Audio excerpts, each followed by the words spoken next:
Okay, तो start करते हैं। देखिए, इस लेक्चर में हम लोग पढ़ने वाले हैं सेंटर ऑफ मास के बारे में। तो सबसे पहले ये चेक करना ज़रूरी है कि आखिर हम सेंटर ऑफ मास पढ़ते क्यों हैं, है ना। और फिर ये जानिए कि सेंटर ऑफ मास होता भी क्या है, ये भी जानना ज़रूरी है। तो मान लीजिए जैसे ये एक बॉडी है, ये हमारे पास एक डस्टर है। इस डस्टर का मान लीजिए हमें मोशन पढ़ना है ना। तो मैंने क्या किया, इसको फेंक दिया। इसको मैंने इस तरीके से ऐसे उछाला और नीचे आ गया। फिर मैं इसको क्या करता हूँ, ऊपर उछाला, फिर नीचे आ गया। तो अगर मैं इसके मोशन की बात करूँ, मान लीजिए इस पर इसके सरफेस पर एक पॉइंट ये था, ये कोई पॉइंट है, डॉट है। कोई पूछे कि जब आपने इसको उछाला और ऊपर से जब नीचे आया तो इसका मोशन कैसा था, क्या आप इसके लिए कोई इक्वेशन बना सकते हैं? तो भाई जब ये ऊपर जा रहा है तो ये इस तरीके से ऐसे करके जा रहा है, यानी अपने पोजीशन पे ही रोटेट भी कर रहा है और साथ ही साथ ऊपर जा रहा है। इसका मतलब इसका रोटेशन कैसा होगा, इस तरीके से, इस तरीके से, इस तरीके से, इस तरीके से। अब सोचो इसके बारे में क्या हमारे पास कोई इक्वेशन है? क्या हम इसकी स्टडी कर सकते हैं? हाँ भाई, कितनी हाइट पे जाएगा, कितनी इनिशियल वेलोसिटी होगी, कितनी फाइनल वेलोसिटी, क्योंकि इसका पाथ ही डिसाइड नहीं है। तो सबसे पहले क्या किया जाए कि हम कोई एक रेफरेंस पॉइंट ऐसा पढ़ें जिसकी स्टडी हम कर सकते हैं। जैसे इसका सेंटर ऑफ मास, ये कितना भी रोटेट करेगा, इसका सेंटर ऑफ मास बीच में होता है। अच्छा, सेंटर ऑफ मास होता क्या है? वो पॉइंट जिस पॉइंट पर बॉडी का पूरा मास एक्ट करता है, कि हर बॉडी में एक ऐसा पॉइंट होता है जहाँ पर उसका पूरा मास एक्ट करता है। जैसे कि हम लोग जब पहाड़ी पर चलते हैं, किसी स्लोप पर ऊपर चढ़ते हैं तो थोड़ा सा झुक करके चढ़ते हैं। ध्यान दीजिए, कभी आप किसी स्लोप पर चलेंगे तो झुकेंगे, क्यों? आपने अपने सेंटर ऑफ मास को आगे किया। हम क्या करते हैं, अपनी बॉडी के सेंटर ऑफ मास को आगे रखते हैं ताकि हम इजीली चढ़ पाएँ। अब आप कभी खिलौने की दुकान पर देखेंगे तो एक आता है, एक चिड़िया बनी होती है, और जो अपनी क्या होता है, जो जिसको वो लोग रुकाए रहते हैं वहाँ पर इक्विलिब्रियम में आता है वो अपनी चोंच के ज़रिए से, बल्कि पैर नहीं बनाते, वो चोंच के ज़रिए से। और क्या करता है, एकदम किनारे उसकी चोंच होती है, मुंह होता है, और उसके बेस पर क्या होता है, रुका होता है। आप देख के हैरत करेंगे कि पूरी बॉडी हवा में है और ये कैसे रुका हुआ है। क्यों? उन्होंने उसके सेंटर ऑफ मास को उसी पॉइंट पर लगा दिया है। इसके मास को उन्होंने इस तरीके से एडजस्ट किया कि पूरा मास यहीं पर आ गया उसका। अब जहाँ पर मास एक्ट कर रहा है वहीं पर सपोर्ट दे दीजिए, वो रुक जाएगा। तो सेंटर ऑफ मास वो पॉइंट होता है जहाँ पर बॉडी का पूरा मास एक्ट करता है। अगर आप उस पॉइंट पर सपोर्ट दे दीजिए उसे, तो क्या करेगा, रुक जाएगा। जैसे आपको मैं एग्जांपल देता हूँ। मान लीजिए ये कॉपी है, ध्यान दीजिएगा, ये कॉपी है, शीट है, ठीक है। अगर इसका सेंटर ऑफ मास कहाँ होगा, बीच में होगा। एक आप आइडिया लगा सकते हैं, बीच में होगा, क्योंकि एक सिमेट्रिक बॉडी है। अनसिमेट्रिक बॉडी होती है तो पता नहीं कहाँ होगा, तो बीच में होगा। अगर इसको कोई एक उंगली से रोकना चाहे तो कहाँ उंगली लगानी चाहिए, उसे कहाँ लगाना चाहिए, सपोर्ट कहाँ देना चाहिए, बीच में। क्यों? ये पहले से ही आपके दिमाग में फीड है कि इसका सेंटर ऑफ मास बीच में है, तो मैं इसको सपोर्ट अगर सेंटर ऑफ मास पे दे दूंगा तो ये क्या करेगा, रुक जाएगा। उसी पॉइंट को कहते हैं सेंटर ऑफ मास। समझ में आ गया होगा सेंटर ऑफ मास क्या होता है। अब ये तो बात हो गई सिमेट्रिक बॉडी की। तो सिमेट्रिक बॉडी की जो सेंटर ऑफ मास होता है वो कहाँ होता है, वो उसके ज्योमेट्रिकल सेंटर पे होता है। कहाँ होता है, ज्योमेट्रिकल सेंटर पर। किस टाइप के बॉडी, जो कि सिमेट्रिक होते हैं। जैसे कि सिमेट्रिक बॉडी का मतलब, मान लीजिए ये एक रॉड है, कहाँ पर होगा, यहाँ पर होगा। इसका यहाँ पर सपोर्ट दे दीजिए, रुक जाएगा। मान लीजिए आप क्या करिए, एक स्क्वायर बना दीजिए, एक शीट है, कोई आयरन की शीट है, स्क्वायर है, कहाँ सेंटर होगा, यहाँ होगा, सेंटर पे होगा, है ना। ये सब सिमेट्रिक बॉडी है। हमें पढ़ना है अनसिमेट्रिक के बारे में भी। जब बॉडी अनसिमेट्रिक होती है तो उसका सेंटर ऑफ मास कैसा होता है, उसको पढ़ने के लिए सबसे पहले क्या कीजिए, हम क्या करेंगे, किसी दो बॉडी के बीच में सेंटर ऑफ मास कैसे होता है, दो पार्टिकल के बीच में। मान लीजिए जैसे एक पार्टिकल यहाँ पर है m1, एक पार्टिकल यहाँ पर है m2, और इसको हमने क्या किया, कनेक्ट किया हुआ है। ध्यान दीजिएगा, और ये रहा हमारा x एक्सिस और ये रहा y एक्सिस, ठीक है। तो इन दोनों का सेंटर ऑफ मास कहाँ होगा, कहीं बीच में होगा, इसी लाइन पर कहीं बीच में होगा। मान लीजिए वो सेंटर ऑफ मास यहाँ पर है, ये रहा सेंटर ऑफ मास, CM में लिख दे रहा हूँ उसको। इस पॉइंट का अगर मैं, ये ओरिजिन अगर हो, इस पॉइंट का अगर मैं पोजीशन वेक्टर ड्रॉ करूँ तो वो होगा R1, इस मास का पोजीशन वेक्टर r2। अब देखिए सेंटर ऑफ मास का यहाँ पर कोऑर्डिनेट कैसे लिखा जाता है, ध्यान दीजिएगा। जो सेंटर ऑफ मास होगा वो यहाँ पर होगा और ये लिखा जाता है r, ये होगा m1 r1 plus m2 r2 upon m1 plus m2। ये किसको दिखाया गया? ये पोजीशन वेक्टर को दिखा रहा, सेंटर ऑफ मास की पोजीशन वेक्टर को, सेंटर ऑफ मास की पोजीशन वेक्टर को। लेकिन अगर मान लीजिए कोई पूछ ले कि बताओ उसके कोऑर्डिनेट क्या है, कोऑर्डिनेट का मतलब उसका एक्स एक्सिस से डिस्टेंस, वाई एक्सिस से डिस्टेंस, जेड एक्सिस से डिस्टेंस, तो कैसे लिखेंगे? उसको हम ऐसे लिखते हैं, हमें लिखना है अगर x1 तो क्या लिखेंगे हम, m1 x1 plus m2 x2 upon m1 plus m2। अगर मुझे सेंटर ऑफ मास का ही मान लीजिए हमें क्या लिखना है, मैं इसको लिखता हूँ XCM लिख दूंगा मैं, या XC लिख दीजिए, सेंटर ऑफ मास मतलब XC।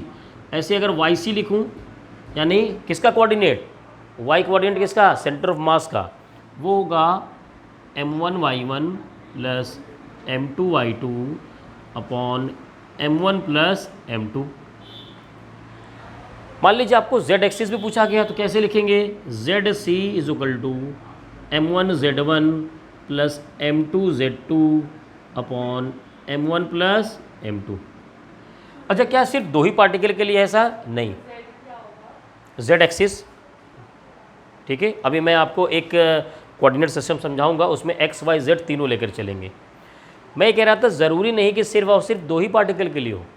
अगर 3 पार्टिकल हैं, 4 पार्टिकल है तो क्या करिए, इसकी सीरीज़ को बढ़ाते जाइए, प्लस m3y3 प्लस m4y4, और नीचे क्या करेंगे, प्लस करते जाएंगे। इस तरीके से ये फॉर्मूला लिखा जाता है। चलिए इस पर न्यूमेरिकल करते हैं तो और ज़्यादा समझ में आएगा। इसको नोट कर लीजिए, फिर न्यूमेरिकल करते हैं इस पर।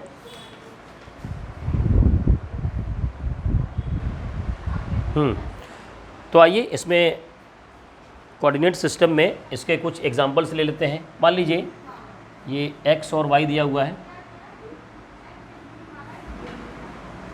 और आपको 2 पॉइंट दिए हुए हैं, 2 मास, एक है यहाँ पर और ये है 2.0 और एक यहाँ पर है 6,0।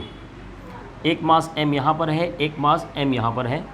पूछा जा रहा है कि इसका सेंटर ऑफ मास बताइए, इन दोनों पार्टिकल का सेंटर ऑफ मास बताइए। तो बिना कैलकुलेशन किए भी सॉल्व हो सकता है, ठीक है, वो तो हो जाएगा। चलिए मैं कैलकुलेशन करके दिखाता हूँ, फिर आप पेन चलाई भी आप कर सकते हैं। कैसे करेंगे वो समझिएगा। पहले x1 क्या करेंगे, xc है ना, तो ये क्या होगा m1 x1। चलिए मैं फॉर्मूला नहीं लिखता, डायरेक्ट लिखता हूँ m1 इंटू x1, इसका x कितना है 2 plus m into x 6 upon 2m, m1 plus m2, ठीक है। सॉल्व करेंगे तो ये 2m plus 6m 8m upon 2m कितना आ गया 4, XC4 आ गया। क्या YC निकालने की ज़रूरत है? 0 होगा, क्योंकि इन दोनों का सेंटर ऑफ मास इसी के बीच में ही तो होगा कहीं। अब हमें ये नहीं पता कि किधर होगा। अगर दोनों इक्वल है तो बीच में होगा।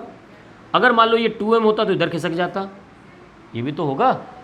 जो जिसका मास जितना ज़्यादा होगा सेंटर मास उसकी तरफ खिसक जाएगा, ठीक है। आप क्या करिए, ये XC हो गया, YC सीधे सीधे लिख दीजिए 0, YC सीधे सीधे 0। अच्छा, कोई पेन ना चलाए, कैसे करें ये समझिएगा। भाई यहाँ से यहाँ तक डिस्टेंस 2 है और यहाँ से टोटल डिस्टेंस 6 है, तो ये कितना है 4। यहाँ समझ में आया? तो यहाँ से यहाँ 2 और यहाँ से यहाँ 6, बीच में कितना हुआ 4। अब बताओ ये कितना होगा 2 प्लस 2 4। क्लियर? तो ये दिमाग आपको चलाते रहना है इसमें, है ना। ये ब्रेन चलाएंगे तो क्या होगा, आसानी होगी। चलो एक क्वेश्चन और करते हैं इसी में। यहाँ पर 3,0,8 है, ये एक मास है 2m और यहाँ पर है 0,4 और ये मास है m। सेंटर ऑफ मास पता करना है, ध्यान दीजिएगा। सेंटर ऑफ मास कैसे करेंगे, XC कितना होगा, XC 0, कि x पे तो जाएगा ही नहीं, वो सीधे सीधे y पे रहेगा, सीधे कर दो 0। और yc m1 y1 यानी m into 4 plus m2 y2 2m into 8 upon m plus 2m। तो 4m plus 16m 20m upon 3m कितना आ गया 20/3। तो yc होगा 20/3, 6 पॉइंट समथिंग आएगा। मतलब समझे, यहाँ से 4 तो है ही, तो इधर कहीं होगा, इधर जा करके यहाँ पर कहीं आएगा।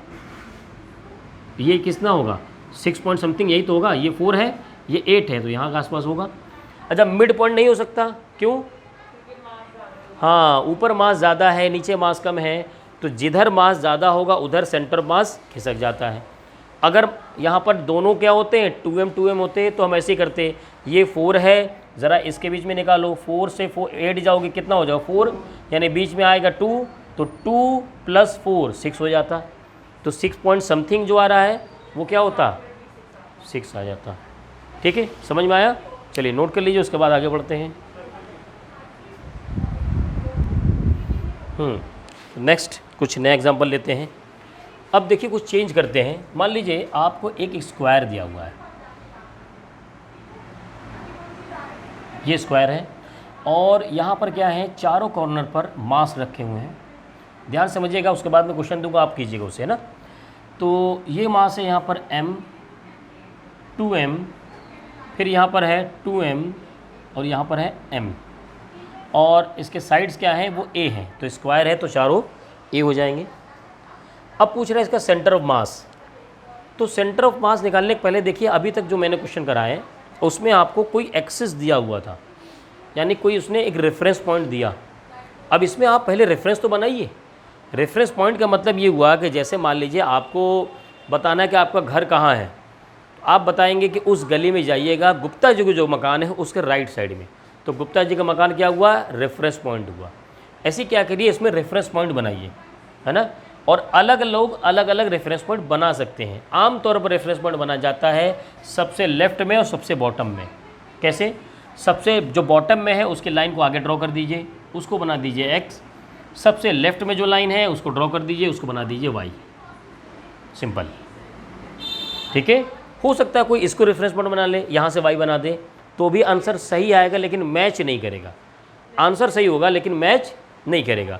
आपको आंसर देखते वक्त ये भी देखना ज़रूरी है कि उसने किसको रेफरेंस पॉइंट लिया है। हमने किसको रेफरेंस पॉइंट लिया, इसको ले लिया, तो इसका कोऑर्डिनेट कितना हो गया 0 0। अच्छा, इसका कोऑर्डिनेट कितना होगा, ये डिस्टेंस a, x पर कितना हुआ a, y पर 0। इसका कोऑर्डिनेट हाँ 0, क्यों, x पर तो चला ही नहीं ना, सिर्फ ऊपर गया, तो y पे हो गया। इसका कितना होगा ना a,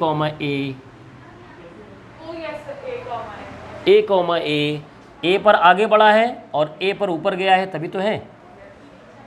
देखिए a का मतलब क्या होता है, ये x, और जो कोऑर्डिनेट का मतलब क्या होता है, ये वैल्यू जो होती है वो होता है y से दूरी, और जो दूसरी वाली दूरी होती है वो x से दूरी। तो ये जो डिस्टेंस है वो कितना है, a ही तो है, और ये डिस्टेंस कितना है, वो भी a है।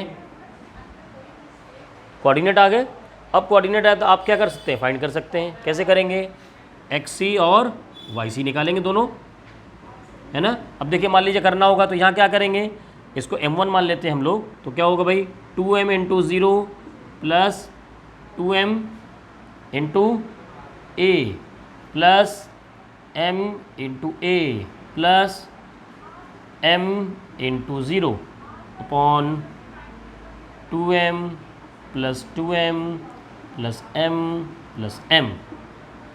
ऊपर कितना आएगा टर्म 0, ये 2ma और ma 3ma upon 4 to 6 6m 3 6 2 m से m कैंसिल, यहाँ आ गया a/2 xc आ गया a/2। क्लियर। देखिए yc, देखिए समझिएगा, नोट करने का टाइम दूंगा मैं आपको।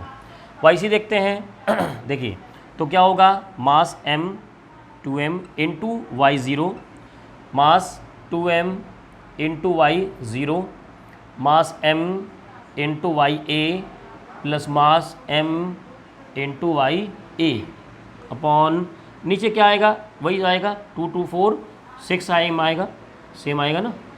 सॉल्व करेंगे इसको तो ये zero m a plus m a 2ma upon क्या होगा नीचे 6m 3 a/3। तो एक जो कोऑर्डिनेट होगा CM यानी सेंटर मास का जो कोऑर्डिनेट होगा क्या होगा, x पर कितना है a/2 और y पर कितना है a/3। अब ज़रा ध्यान दो, तुम a/2 ना पहले से पता कर सकते थे, a/2 बिना कैलकुलेशन पता कर सकते थे। कैसे समझो, इधर मास कितना है, अच्छा इधर मास कितना है 2m प्लस 2m कितना है 4m, ऊपर कितना है 2m, तो ऊपर हो गया 2m, नीचे हो गया 4m, 2m 4m 2m 4m। तो सेंटर ऑफ मास जो होगा, देखिए ये जो सेंटर ऑफ मास कह रहा है a/2 और a/3, तो x पर a/2 इसी लाइन पर कहीं है, यही तो बात है, a/2 यही तो डिस्टेंस है, इस लाइन पर कहीं है। अब नीचे से कितना है a/3 पे है, तो अगर मान लो यहाँ पर 2m है और यहाँ पर कितना है 4m है, तो सेंटर ऑफ मास आएगा तो इसी लाइन पर गई ना, इसी लाइन पर बीच में। अब ऊपर नीचे जा सकता है, क्यों, ऊपर 2m है नीचे 4m है, ऊपर नीचे जा सकता है क्यों, क्योंकि ऊपर 2m नीचे 4m। मान लो ये 4m होता है, ये भी 4m होता तो कहाँ होता, हाँ सेंटर पे हो जाता। ठीक है, तो ये क्वेश्चन हो गया। अच्छा मान लो इसी क्वेश्चन में बदलता हूँ, मैंने कर दिया 2m, बताओ कहाँ होगा, एकदम सेंटर। कोऑर्डिनेट क्या होंगे, कोऑर्डिनेट क्या होंगे a/2 अरे a/2 क्लियर। ठीक है, तो ये दिमाग चलाते रहना है इसमें जितना विजुअलाइज करोगे ना उतना तेजी से सॉल्व करोगे। हाँ बताओ क्या चीज़, तो एक क्वेश्चन मैं देता हूँ, आप लोग उसे ट्राई करिए, है ना। मान लीजिए ये एक रेक्टेंगल है और ये है आपका 8 metre and this one is 6 metre. चारों कॉर्नर पर इसके मास रखे हुए हैं 10 kg, 8 kg and this one is 4 kg and 10 kg। और point A, B, C, D। Question है find centre of mass from point A। इसने आपको रेफरेंस पॉइंट दे दिया। ठीक है, चलिए सॉल्व कीजिए आप।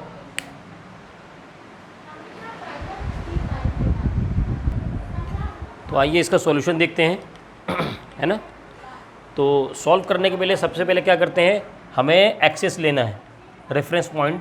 रेफरेंस पॉइंट मैंने क्या कहा, इसने ऑलरेडी A कह दिया है, इसका मतलब आप इस A को क्या करेंगे 0 0 करेंगे।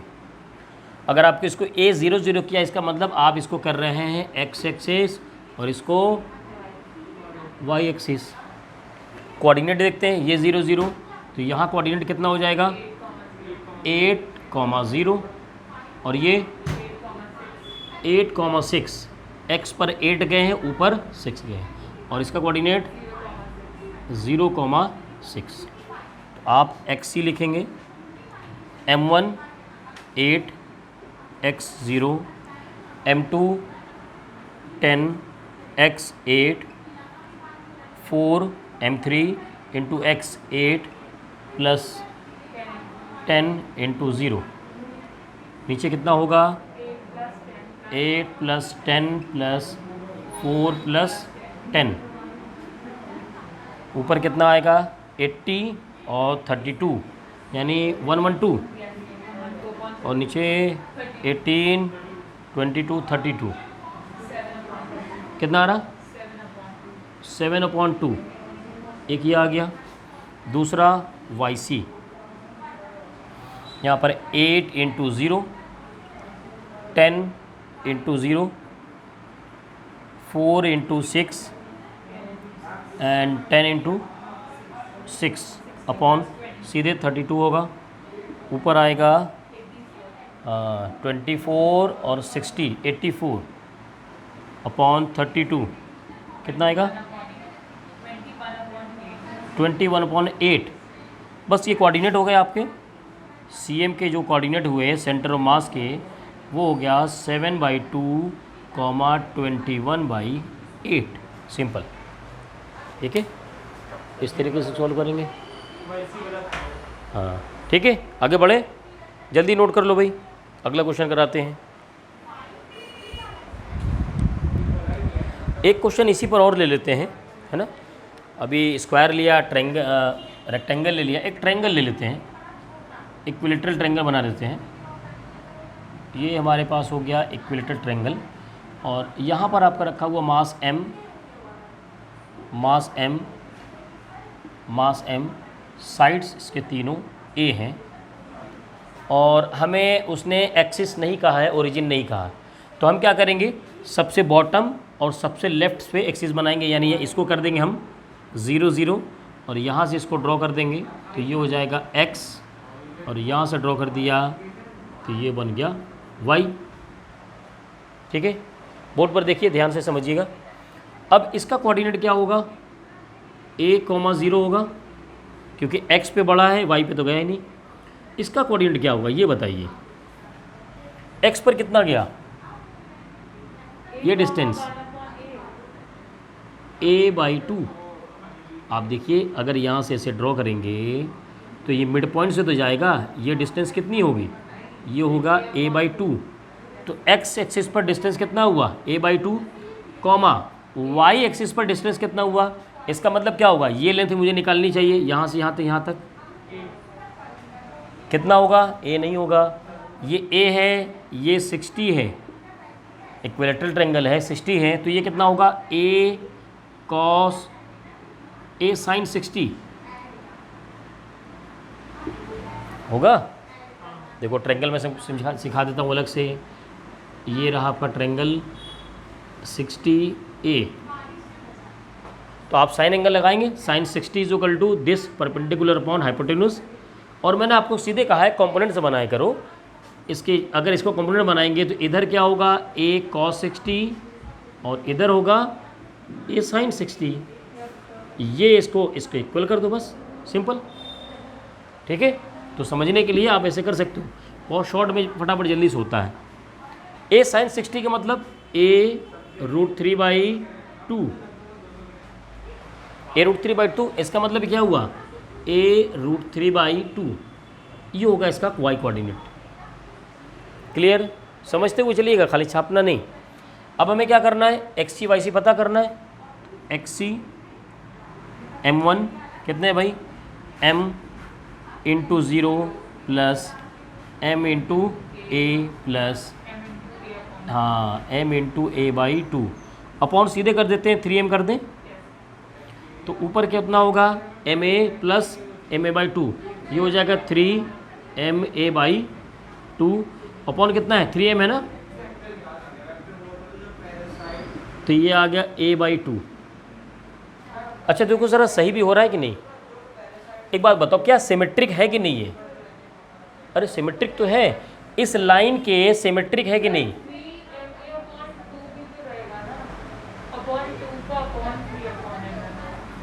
यहाँ है 3ma/2, 3ma/2, नीचे कितना है? 3m। हाँ पूरे के नीचे होगा, नहीं ऊपर नहीं जाएगा। 3 है तो यही तो आएगा। जब एक और अपन होता है तो ऊपर जाता है। ये अगर ऐसा होता है 1/3m तो ये ऊपर जाता। ठीक है, तो यहाँ पर क्या है? 3m कैंसिल होगा, a/2 आएगा। अब यही चीज़ मैं स्टार्ट से आपसे कह रहा हूँ, सिमेट्रिक देखो। सिमेट्रिक का मतलब होता है ना कि कोई लाइन ड्रॉ करो और उसके राइट में और लेफ्ट में देखो क्या दोनों सेम इमेज है। जैसे ये देखो, ये लाइन ड्रॉ किया मैंने, इसके इधर की इमेज इसके इधर की इमेज मिरर इमेज होगी एकदम। इसका मतलब इस लाइन के अबाउट क्या है, ये सिमेट्रिक है। तो जिस लाइन के अबाउट वो सिमेट्रिक होगा यानी उसी लाइन पर उसका सेंटर ऑफ मास होगा। तो देखिए इस लाइन पर तो फिक्स हो गया, इसीलिए देखिए ये लाइन, ये डिस्टेंस कितनी होगी a/2 a/2 a/2। देखिए एक्स सी क्या होगा a/2, तो होगा तो इसी लाइन पर। अब ऊपर होगा कि नीचे होगा कैसे पता चलेगा, क्योंकि ऊपर एक मास नीचे दो मास। मैं इसका एग्जांपल देके देता हूँ, चलो। हाँ देखो अभी स्क्वायर का देखते हैं, देखो ध्यान देना, अभी स्क्वायर देखते हैं, m m m m। आप सीधे क्या देखो सर सेंटर पे होगा। मैं कहता हूँ ज़रा सिमेट्रिक से करके देखो। सिमेट्रिक का मतलब लाइन ड्रॉ करो, लाइन ड्रॉ किया, इस लाइन के अबाउट देखो इधर की इमेज मिरर इमेज है, इसका मतलब इसी लाइन पे होगा। एक तो डिसाइड हो गया। क्या दूसरा लाइन में ड्रॉ करके देखो, क्या इसके लेफ्ट वाला फिगर इसके राइट में है, ये वाली लाइन की। देखो ऊपर वाला नीचे वाला बराबर है, इसका मतलब क्या होगा, इस लाइन पे होगा। इस लाइन पे और इस लाइन पे होने का मतलब दोनों के सेंटर पे होगा। अच्छा एक बात बताओ, अगर ये 2m होता, ये 2m होता, तो क्या ये जो x है क्या इस पर सिमेट्रिक है? नहीं है, नीचे है 4m, ऊपर है 2m। किधर होता फिर? नीचे की तरफ खिसका होता, नीचे की तरफ खिसका होता। वैसे ही देखो इस लाइन के सिमेट्रिक तो हो गया, लेकिन अगर मैं ये लाइन ड्रॉ करूं बीच में, तो ऊपर 1m होगा, नीचे 2m होगा। किधर ज़्यादा होगा? नीचे ही आएगा, ये मुझे पता है, नीचे ही आएगा। चलो वो पता कर लो अब। तो क्या इसको कैलकुलेट करने की ज़रूरत थी? नहीं थी, आप डायरेक्ट पता कर सकते थे। जिस लाइन के अबाउट सिमेट्रिक देखो उसी लाइन पर क्या होगा, ये सेंटर ऑफ मास होगा, ये तो तय हो गया।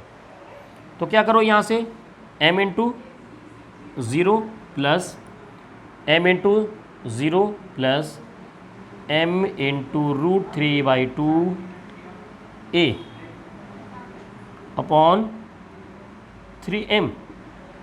सही है, ये दोनों ज़ीरो हो गए, तो यहाँ से हो जाएगा ma √3/2 जो आएगा इसके साथ लिख दो, तो ये हो जाएगा 2 × 3m। m से m कैंसिल कर दो। अच्छा ऊपर नीचे क्या करो, √3 से मल्टीप्लाई कर दो। सॉल्व करते थोड़ा सा इजी कर देते हैं। तो यहाँ √3 से मल्टीप्लाई करो तो क्या हो जाएगा 3, ये 3 किससे कैंसिल, इनसे कैंसिल हो जाएगा। ऊपर क्या बचा a, नीचे बचेगा, इससे कैंसिल हो गया तो क्या बचा 2/√3। फिर से समझो क्या हुआ, मैंने इसको सॉल्व करने के लिए √3 नहीं, ज़रूरी थोड़ी है, थोड़ा सिंपल करने के लिए होता है। हमें ये ज़रूरी नहीं होता डिनोमिनेटर से हटाना है। आप चाहे तो ये भी आंसर रख सकते हैं। क्या करेंगे a √3/6, ये भी सही है। कभी कभी क्या करते हैं इस फॉर्म में, एक्चुअल में होता क्या है ना, मल्टीपल चॉइस क्वेश्चन अगर गिवन है और आपको ये मैच नहीं कर रहा, तो आप क्या करेंगे, सोचेंगे थोड़ा और फॉर्मुलेट करते हैं, दूसरे फॉर्म में लाते हैं, है ना, इसलिए वो करते हैं। ठीक है,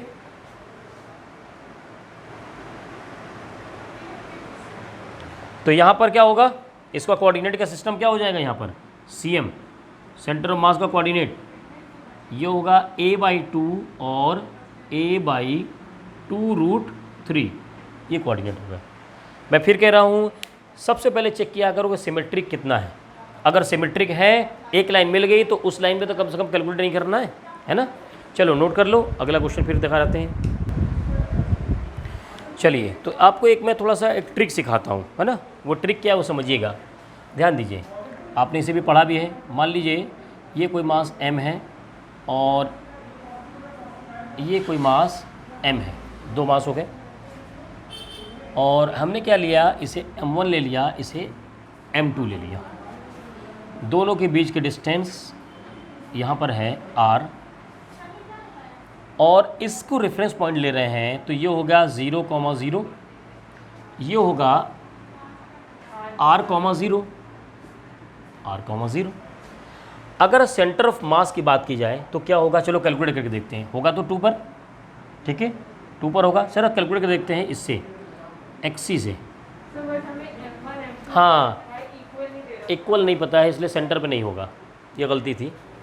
तो एक्सी देखते हैं तो क्या होगा, m1 into x1 0 plus m2 into r, ध्यान दीजिएगा, upon m1 plus m2, x ही क्या आ रहा है, m2 r upon m1 plus m2। ये बहुत इंपॉर्टेंट है, ध्यान देना भी ज़रा। देखो सेंटर ऑफ मास मान लो यहाँ पर है, समझो यहाँ से सेंटर ऑफ मास क्या है, यहाँ पर है, ध्यान दीजिएगा। ये जो डिस्टेंस है, ये डिस्टेंस अभी नोट मत कीजिए, समझिए, ये डिस्टेंस यानी सेंटर ऑफ मास के डिस्टेंस किससे है, 1 वाले से, वो कितना है, m2r upon m1 plus m2। यहाँ से यहाँ तक की जो डिस्टेंस होगी ना, यहाँ से यहाँ, वो होगा m1r upon m1 plus m2। मैं पहले से बताता हूँ, कैलकुलेट करेंगे तो यही आएगा, है ना।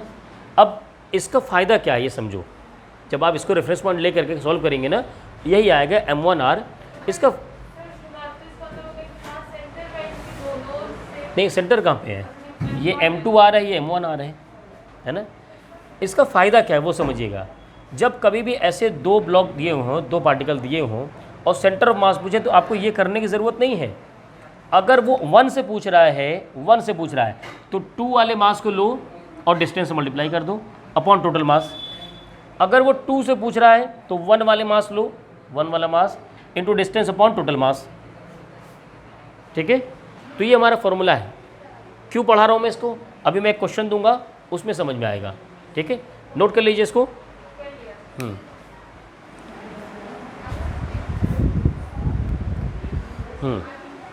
अब जो क्वेश्चन करने वाले हैं बहुत इंपॉर्टेंट क्वेश्चन है, और इसमें पूरा कॉन्सेप्ट लगा देंगे हम लोग, है ना, कोऑर्डिनेट का। देखो कैसे,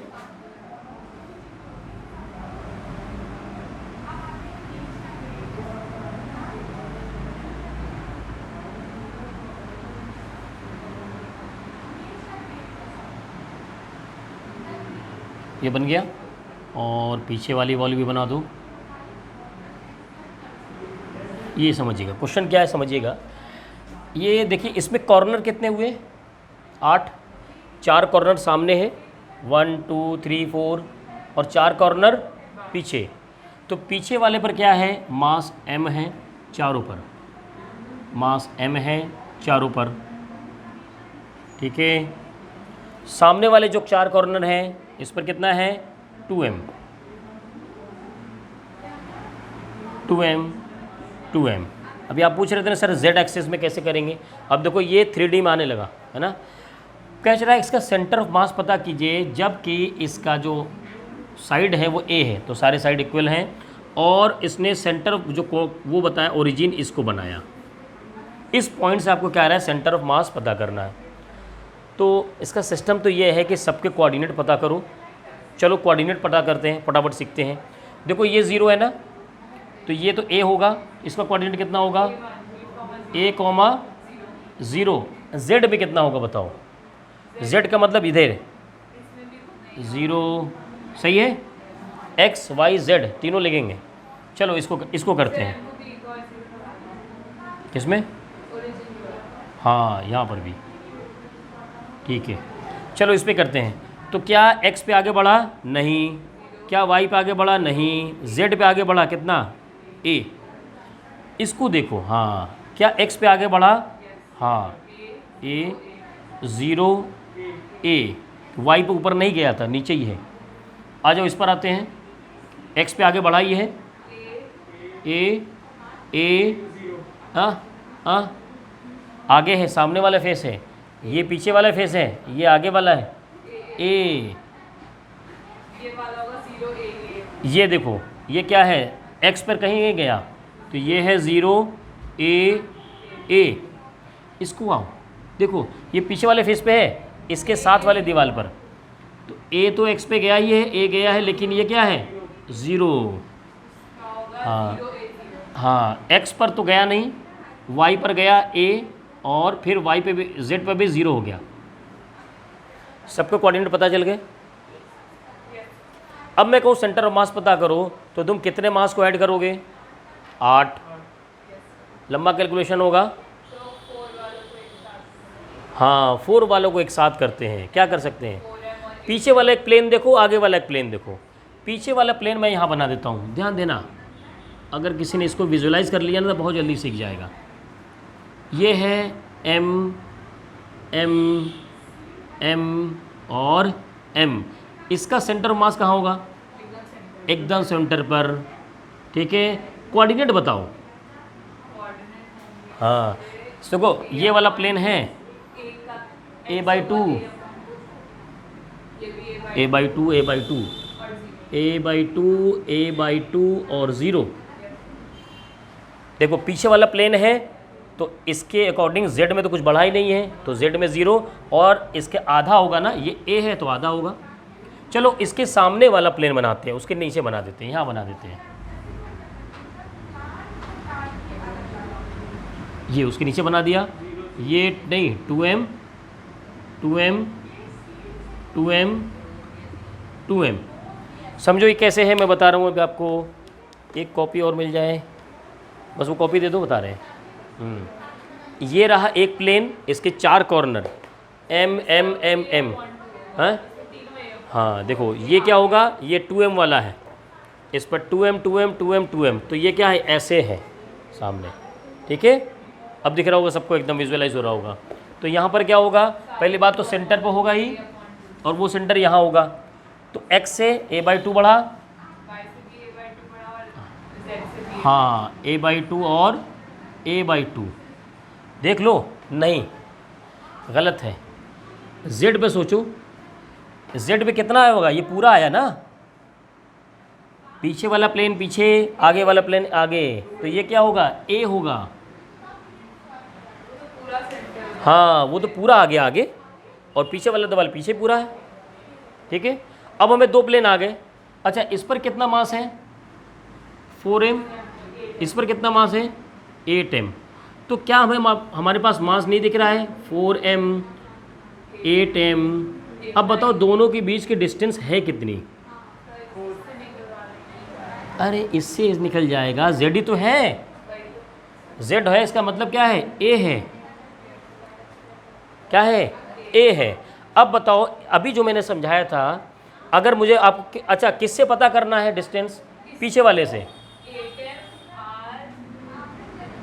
मान लो सेंटर ऑफ मास यहाँ है, हाँ देखो फॉर्मूला क्या लिखेंगे, 1 से लिख रहे हैं ना, तो 2 वाले का मास, यानी मैं लिखूँगा यहाँ से 8 इंटू डिस्टेंस r, यानी a, डिस्टेंस r यानी a अपॉन दोनों का मास 8m प्लस 4m। क्या चीज़, हाँ 8m लगेगा यहाँ पर, 8m। तो ये आ गया 8ma अपॉन 12m, m से m कैंसिल, और यहाँ से आ जाएगा, कितना आ जाएगा, 4 से कर देते हैं तो 2a/3। हाँ अब कोऑर्डिनेट लिखना बाकी है, कोऑर्डिनेट लिखना बाकी है भाई। अच्छा ये जो डिस्टेंस कितना है, पीछे से आई ना, पीछे से आई। अब एक बात बताओ, ये जो सेंटर ऑफ मास होगा इस वाले पीछे वाले प्लेन के और इस वाले प्लेन के बीच में है ना कहीं, मतलब इधर तो पता है सेम है, ऊपर भी सेम है, तो जो सेंटर ऑफ मास का कोऑर्डिनेट होगा वो कैसे होगा, समझो। पहले बात तो x पे कितना होगा, a/2, y पर a/2, लेकिन z पर कितना होगा, 2a/3, पीछे से आगे आ गया, ये हो गया 2a/3। क्वेश्चन बहुत टफ था ये, है ना, और पूरा घुमा दिया इसने। जिसने विजुअलाइज किया कि प्लेन पीछे है एक प्लेन आगे है, उसके लिए सॉल्व करना आसान। ये आपके जो है जेईई में पेपर आया हुआ क्वेश्चन है, ठीक है। तो विजुअलाइज कीजिएगा, सोचिएगा, टफ क्वेश्चन में से है लेकिन कर सकते हैं आप, अगर मेहनत करेंगे तो कर सकते हैं, कोई टफ नहीं है। ऐसे क्वेश्चन को आपके क्या करना है, प्रैक्टिस करनी है, विजुअलाइज करना है, सोचना है, कर पाएंगे, ठीक है। ओके।